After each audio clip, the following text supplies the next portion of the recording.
Bom dia e bem-vindos a mais uma entrevista do Jornal Económico. A convidada desta semana é Paula Gomes Freire, Managing Partner da Vieira de Almeida e Associados, que nos recebe aqui neste fantástico espaço aqui da vossa sociedade, na vossa sede. Paula, bem-vinda ao nosso programa e começo por lhe perguntar, ou melhor, por lhe pedir um balanço daquilo que foi 2023, em termos de negócio e de atividade da firma. Muito bem, muito obrigada, Filipe. Obrigado. Muito gosto em recebê-lo aqui, muito gosto em fazer parte desta conversa. 23 para a firma foi um ano extraordinário. Correspondeu a um ano muito desafiante no plano nacional, internacional, não é? Vimos emergir mais um grande conflito às portas da Europa.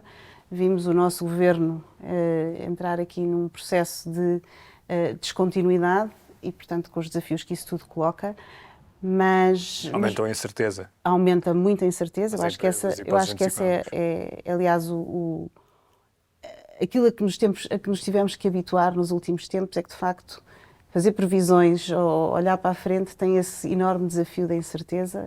Acho que essa é uma grande realidade dos últimos tempos. Desde a pandemia, a guerra na Ucrânia, a guerra no Médio Oriente, a inflação, às taxas de juros, parece que isto é uma roleta russa em que... O novo normal é o novo normal anormal. É este contexto. E, portanto, neste contexto, o que é que temos que fazer?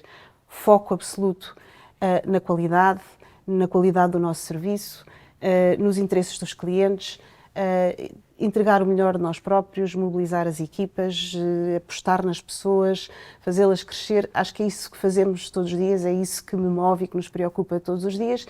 E a verdade é que, de facto, os resultados acabam por chegar e por estar lá. E 23 é um ano que se caracteriza por isto. Enorme desafio, enorme incerteza, enorme exigência, enorme foco e entusiasmo a fazer as coisas. E em termos de... Acha que este novo normal, como disse, é muito marcado pela incerteza e também pela instabilidade política neste momento, faz com que também os investimentos sejam ponderados com outra calma, por exemplo? É verdade, aliás, eu acho que também, enfim, isso hoje é bastante, essa informação está bastante disseminada, todos os anos sai uma série de reports, nomeadamente sobre o State of the Legal Market nos Estados Unidos, e fica muito patente que, de facto, as áreas transacionais, as grandes transações, o M&A, têm tido aqui um período de algum abrandamento. Isso nos Estados Unidos é uma realidade. Eu acho que vai acontecer. É um pouco constata-se que isso é realmente assim, e é natural que seja, precisamente num contexto com estas características. No caso específico de Portugal e os países com esta dimensão às vezes mais pequena, mais periféricos, o M&A e algumas das grandes transações são muito fomentadas pelo private equity, não é? Portanto, os fundos private equity são quem muitas vezes mobiliza e viabiliza transações.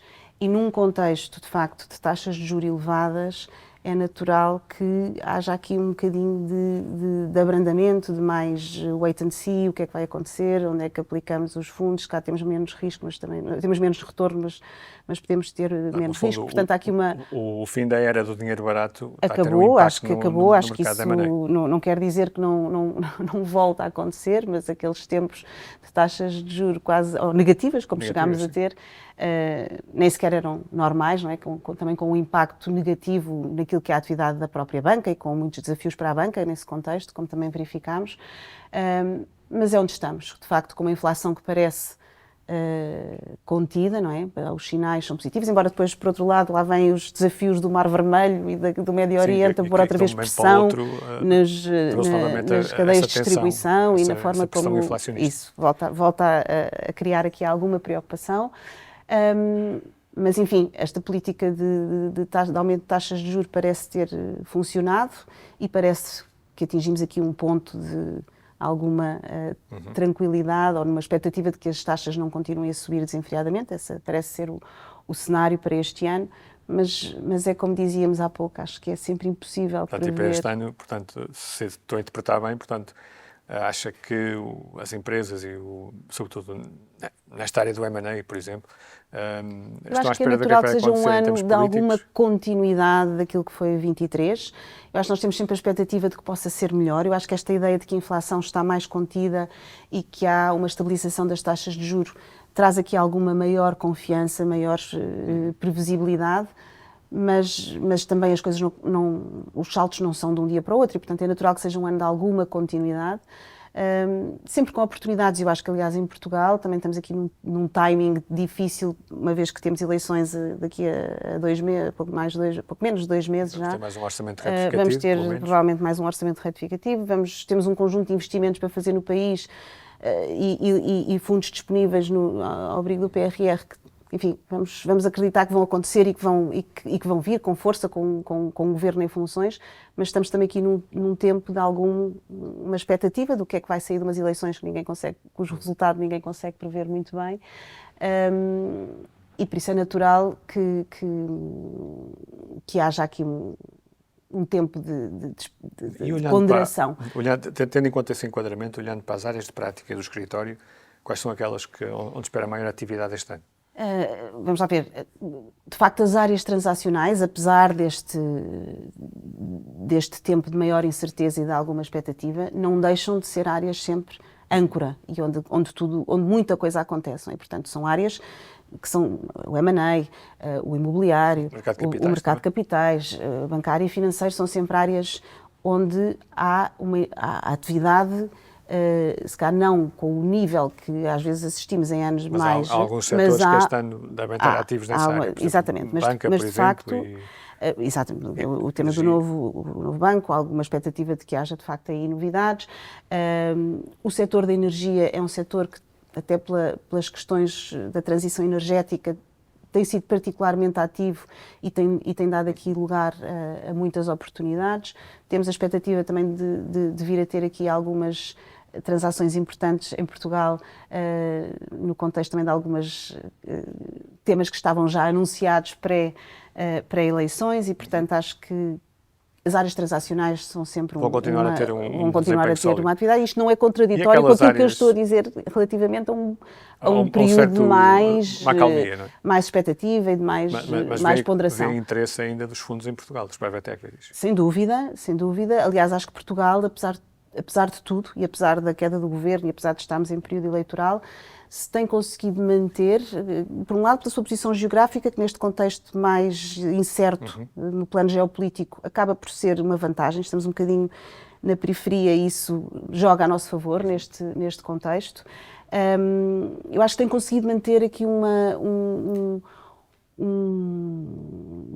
uma espécie de oásis. Um oásis e alguma capacidade de gerar confiabilidade no exterior, ou seja, por parte dos investidores. Aliás, acho que a recente subida de rating de Portugal no final do ano passado é um sinal disso mesmo, apesar da queda do governo. Portanto, há aqui um contexto especial para Portugal. O que vier das eleições pode pôr em causa essa imagem? Eu adorava saber o que é que vai sair das eleições, acho que todos gostaríamos. Sim. Não sei, acho que depende muito do que acontecer. Espero que sim. E olhando para áreas portanto, até agora falamos das áreas que no fundo beneficiam com o maior boom da economia. E aquelas áreas, por exemplo, reestruturação de empresas, insolvências, como é que vê o ano? Não deixa de ser extraordinário que num contexto nomeadamente uma pandemia com as características que teve, que não tenha havido um boom nas áreas das reestruturações. Ou seja, também acho que, mais uma vez, isso é um sinal de alguma capacidade. Por um lado, houve, de facto, muitas medidas de apoio. Que há muitas empresas zombie. Isso acho que é, de facto, uma realidade no nosso país, mas as coisas lá se vão aguentar. A realidade é que não tem sido uma área com um pico de crescimento. Não, acho. Como é óbvio, há atividade, há muitas coisas a acontecer, mas não tem sido uma área de pico. Há, no entanto, aqui áreas que eu acho que importa destacar e que, neste contexto de transição energética, de emergência climática e da Agenda 2030 e todo o pacote regulatório emergente no contexto ESG, abre aqui, de facto, um espaço para as áreas de ambiente, para os temas de governance, com uma força que não tinham no passado. Paula, peço que não perca esse raciocínio. Nós vamos fazer um breve intervalo e voltamos dentro de segundos.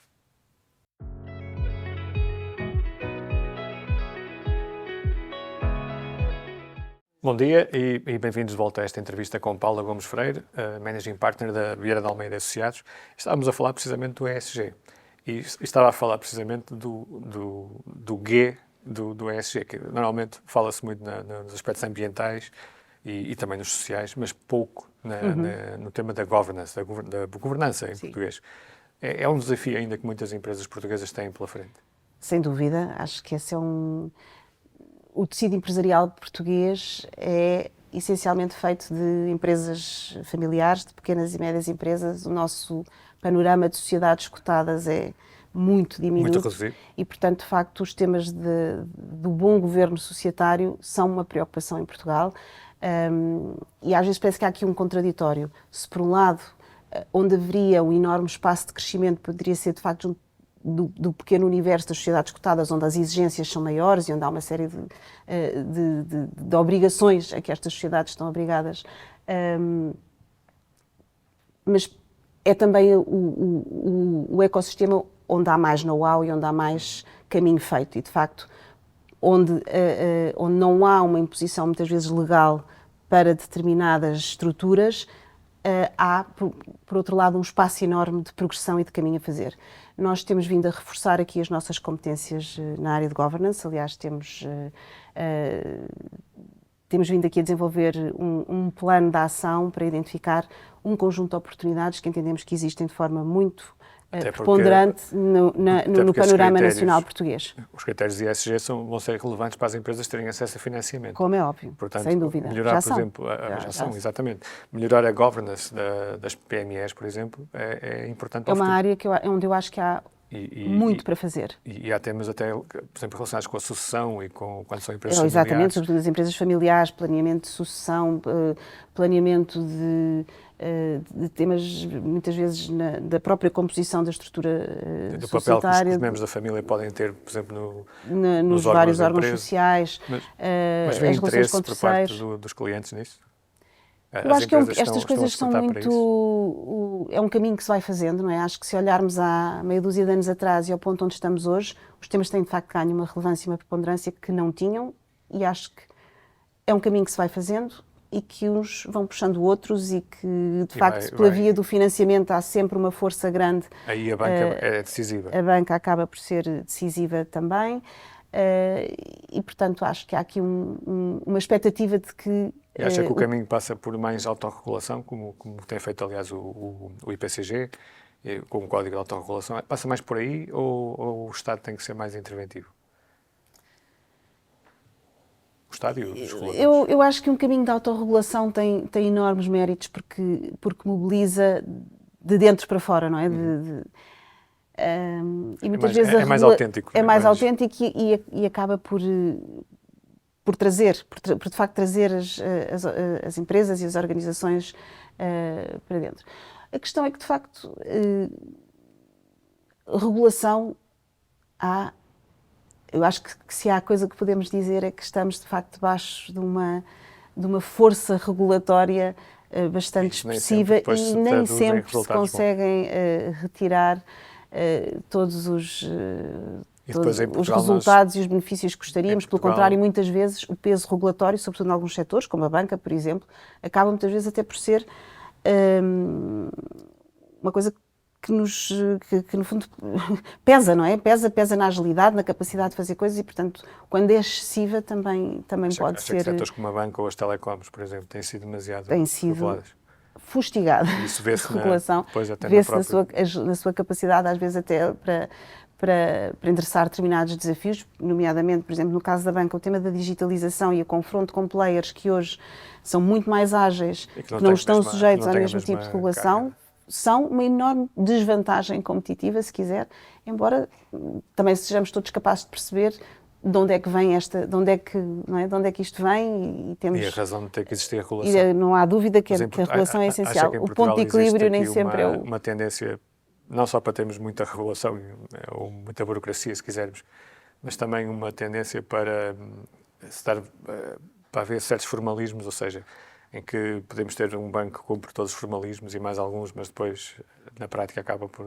É como tivemos alguns casos no passado. Verificámos temos bons exemplos disso mesmo no nosso exemplos. panorama. Maus, exato. Bons no sentido que ilustram bem o que está a dizer, sendo em si mesmo maus exemplos. Nesse contexto, a autorregulação e tudo aquilo que seja mais parte de dentro, acaba por ser uma boa solução. solução. E às vezes é mais... straight to the point, no sentido que os players que conhecem os problemas por dentro são capazes de identificar aquilo que é verdadeiramente necessário para contornar os problemas, por contraposição com um regulador que está a ver, ou um regulador ou um governo que tem uma agenda política e que quer pôr ali aos diferentes stakeholders em cada setor um papel mais ativo e mais responsável também. E ainda relacionado com este tema das PMEs e do nosso tecido empresarial, há um tema que também está relacionado, por exemplo, com o tema dos salários, que é o facto da dimensão das empresas portuguesas, e está provado que as empresas de maior dimensão pagam melhores salários, por exemplo, entre outras coisas. É um problema que nós temos, enquanto país, de resolver, ou seja, de fomentar a consolidação? Não sei se a resposta é fomentar a consolidação. Acho que é um problema que temos que resolver, sem dúvida. Acho que esta questão da dimensão, da capitalização e da capacidade de crescer do tecido empresarial português e, como tal, ser capaz de remunerar bem as suas pessoas é um dos Isso é mais competitivo lá fora também? É um dos nossos temas tradicionais, não é? Que isso passa falham em ser... Por exemplo, por incentivos fiscais à consolidação de empresas? Pode ser um caminho, mas eu acho que a consolidação... Ou há questões culturais também? Diga. Há questões culturais dos nossos empresários? Acho que há questões culturais. De facto, o facto também de termos um tecido empresarial, muitas vezes de caráter muito familiar, pequeno, de pequenas e médias empresas, muitas vezes não favorece, de facto, aqui uma ideia de que, juntando esforços com os concorrentes, podemos fazer mais e melhor, não é? Acho que pode ser um caminho. Acho que se houver incentivos, naturalmente as coisas poderão acontecer de forma mais célere. Acho que nós ganhávamos sem dúvida em ter um tecido empresarial diferente, menos fragmentado, menos pequenino, menos cheio de pequenos players, e temos aqui... E há capital interessado nisso, fundos e outros investidores? Há, sem dúvida. Acho que de facto depois o tema esbarra muitas vezes com o tipo de pequenas e médias empresas que estão também disponíveis para depois fazer esse caminho e para abraçar essas oportunidades.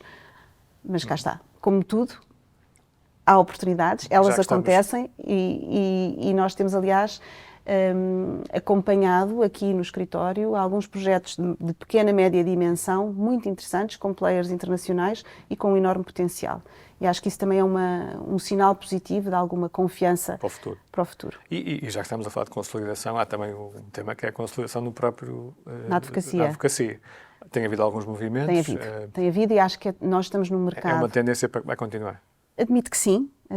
Eu vejo isso, aliás, com entusiasmo sempre. Acho que pensar que podemos congregar esforços e crescer e fazer mais e melhor, acho que... E a VDA no passado também já fez alguns destes movimentos. A VDA tem estado sempre aberta a integrar equipas que acrescentem valor ao nosso projeto e de facto, isso tem acontecido. O vosso crescimento é orgânico, por um lado, mas também não é um crescimento muito orgânico, mas que também tem sido feito da integração de equipas extraordinárias que têm dado um contributo muito, muito relevante para o nosso crescimento. E olhando para as vossas áreas, quais são aquelas neste momento onde estão mais abertos a esse tipo de crescimento? Eu acho que nós estamos... sabe, muitas vezes estas questões não se colocam tanto por referência a uma área específica. Acho que muitas vezes surgem, de facto, oportunidades e acho que mais do que tudo é preciso que haja aqui umas complementaridades que façam sentido, quer com a equipa concreta, quer com o posicionamento, e a forma como se olha para a profissão, como se está na profissão, como se vê o futuro. São estes, muitas vezes, os critérios que levam a uma opção de integração ou não, mais do que... Quer dizer, volta e meia acontece, não é? De repente posso precisar de uma valência específica para aquela área.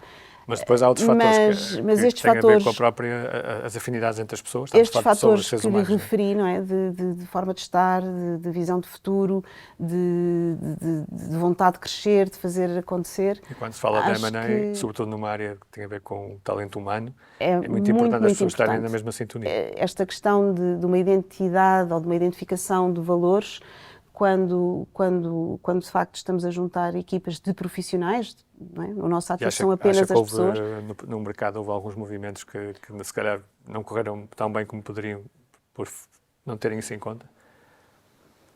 Não sei, acho que não consigo assim identificar nenhum. Por essa razão, acho que o ano passado assistimos aqui a alguns movimentos interessantes de integração. Assistimos também à entrada de novos players em Portugal. Temos mais Uma firma espanhola. Mais uma firma espanhola a entrar em Portugal, o que também revela a atratividade e a competitividade deste mercado. E eu acho que a própria competitividade nos obriga muitas vezes a pensar onde é que estão essas oportunidades para continuar a crescer, que acho que esse é de facto sempre o nosso desafio. Isto é um modelo de crescimento. Vamos só fazer um brevíssimo intervalo e voltamos dentro de poucos segundos.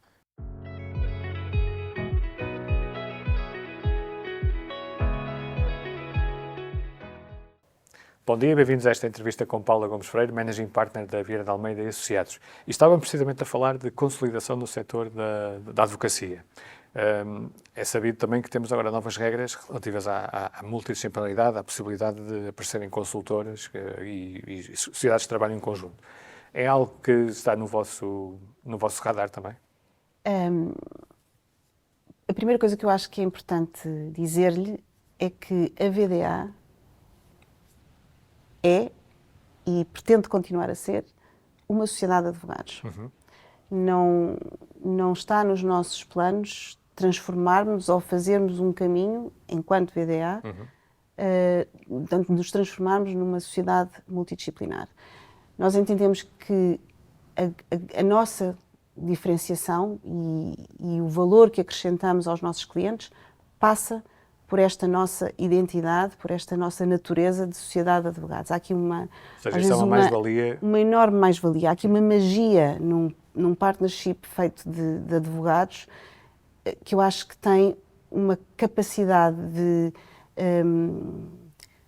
fazer uma entrega de um serviço de qualidade e esta lógica, quer dizer, de dar tudo pelo cliente, uns com os outros. Aquela ideia da relação de confiança entre o advogado e o seu cliente. São aspectos que são muito diferenciadores e ter uma oferta que se diferencia por esses. Eu não estou com isto a dizer que as sociedades multidisciplinares não prestam ou não podem prestar um serviço de enorme qualidade, não me interprete mal. Há aqui uma identidade e um ADN que é especial. E preservar isto mesmo é essencial. E a VDA estará nesse caminho de se manter e de continuar a afirmar como uma sociedade de advogados. Acha que essa ideia da relação de confiança entre o advogado e o seu cliente, que é algo que existe desde a advocacia de província, em que há um advogado em prática individual e os seus clientes até um grande escritório, mas que pode não existir numa sociedade multidisciplinar? Não é isso, não me interprete mal, não é isso que eu estou a dizer. Acho que um advogado que exerce a advocacia num contexto de uma prática multidisciplinar não põe em causa a relação de confiança com o seu advogado. Acho que há uma identidade, uma oferta e uma maneira de estar e uma forma de fazer que é própria de uma sociedade de advogados e que não é igual numa sociedade multidisciplinar. Eu não quero com isto dizer que a VDA não esteja aberta, disponível, interessada em considerar uma lógica de investimento ou de parcerias com outras entidades e de ter uma oferta diferente noutro formato. Mas a VDA, esta organização, esta casa, continuará a ser uma sociedade de advogados. Mas quando olha para o mercado e vê as Big Four e outros players a posicionarem-se, não receia o impacto que isto vai ter no vosso mercado? Ou é algo que vamos lá ver, as Big Four, com esta abertura, que já aconteceu noutros mercados, têm efetivamente crescido. Em Espanha, por exemplo. Crescido e crescem muito em cota de mercado e posicionam-se em Espanha, mas em Espanha acontece uma coisa interessante, que é As Big Four aparecem, de facto, ali quase todas de seguida. Quando olhamos ao top, não sei, 10, 20, 30, Sim, 40 dos players na advocacia em Espanha, as Big Four aparecem ali em quarto, quinto, sexto, sétimo, oitavo lugar. Mas as firmas de topo continuam ou são sociedades de advogados. E nós estamos esse é o nosso jogo, é o vosso, se quiser. é o vosso posicionamento, claro. É o nós estamos posicionados. E aí achamos, de facto, que esta diferença que podemos oferecer por sermos uma sociedade de advogados faz a diferença e para nós. E acha que há questões, por exemplo, há clientes que preferem ter um escritório de advogados e uma consultora? Ou seja, não ser a mesma entidade a trabalhar?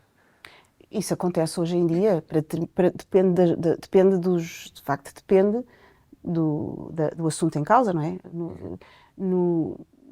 Nós, em algumas transações, trabalhamos lado a lado com algumas consultoras que fazem o seu papel e nós fazemos o nosso, não é? Portanto, não... E os clientes valorizam isso, o valorizam, facto de haver valorizam. assessores distintos, no porque fundo. são coisas, de facto, há uma oferta... Funciona até quase como não é um contrapeso, mas funciona como uma espécie de separação de águas, em que há players distintos. Há uma outra coisa que eu queria dizer, que é, eu de facto... Acho que a multidisciplinaridade abre o espaço para que as Big Four entrem na advocacia, como aliás aconteceu, como lhe dizia, noutros mercados.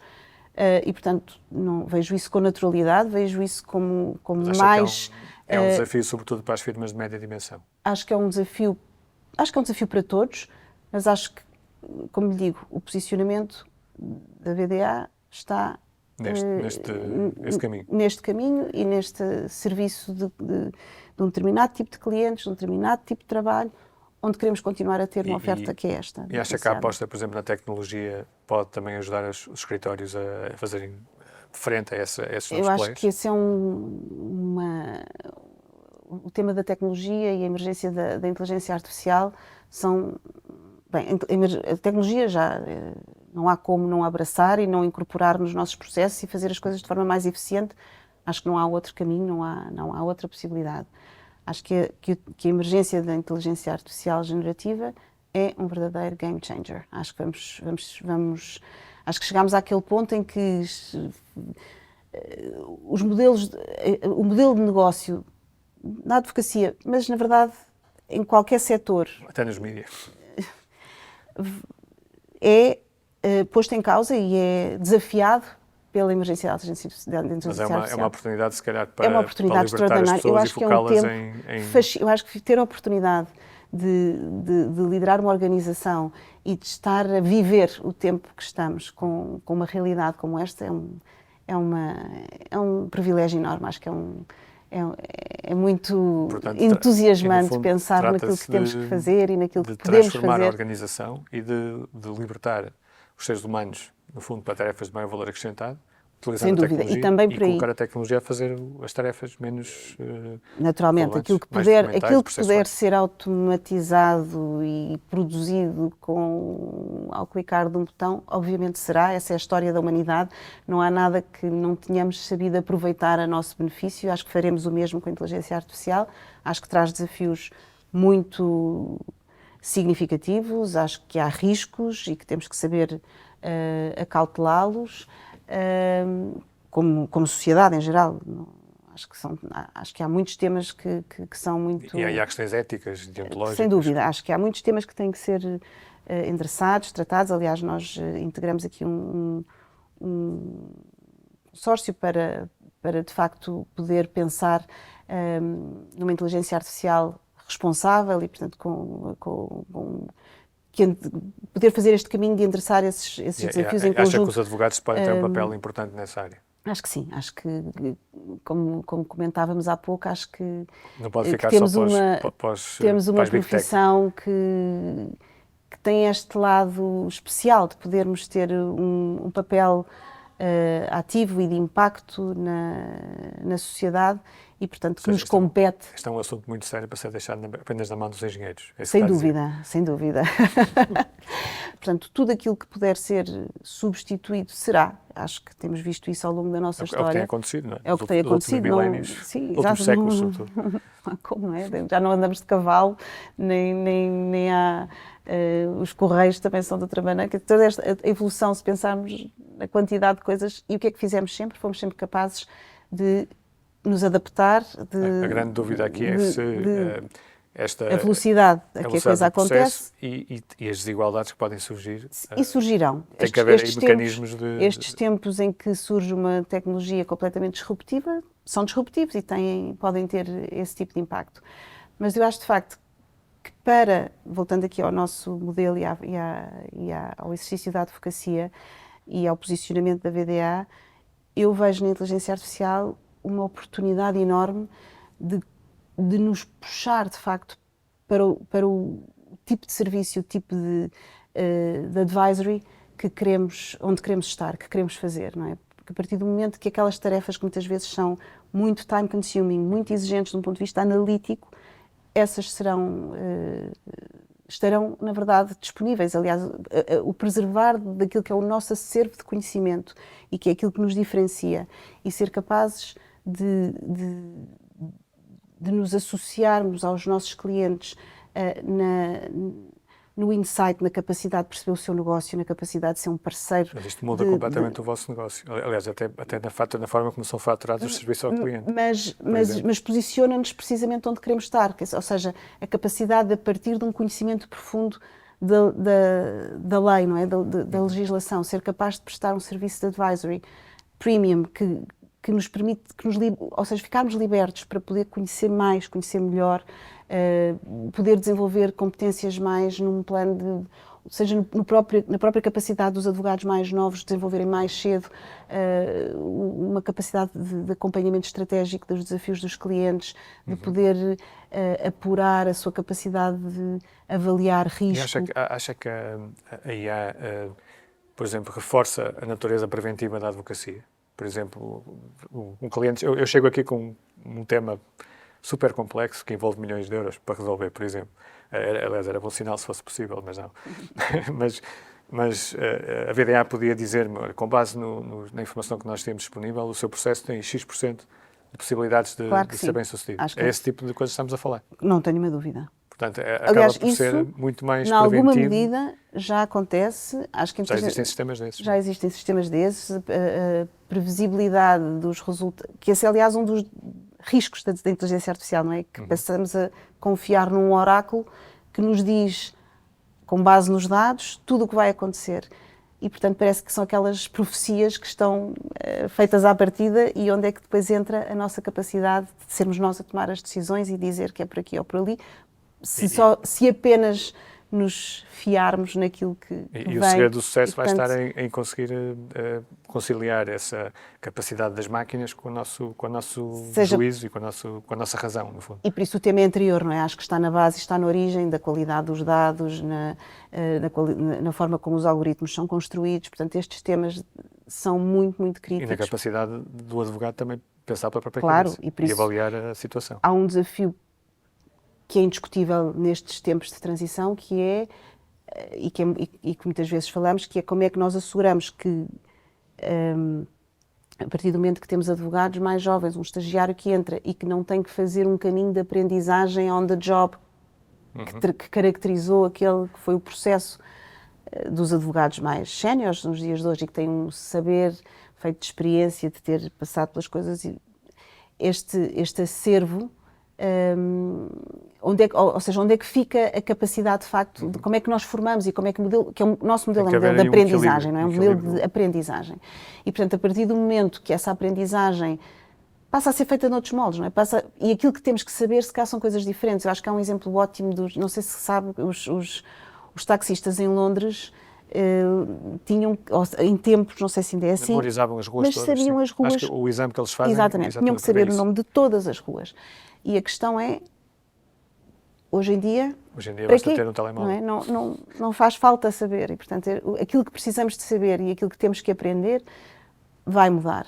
E, portanto, eu sou muito otimista em relação ao futuro e àquilo que vamos poder fazer com esta ferramenta. Acho que temos de ser muito cuidadosos na sua regulação. Isso também está aí, está em cima da mesa, que também são oportunidades, mais uma vez, de trabalho e de negócio e darmos o nosso contributo.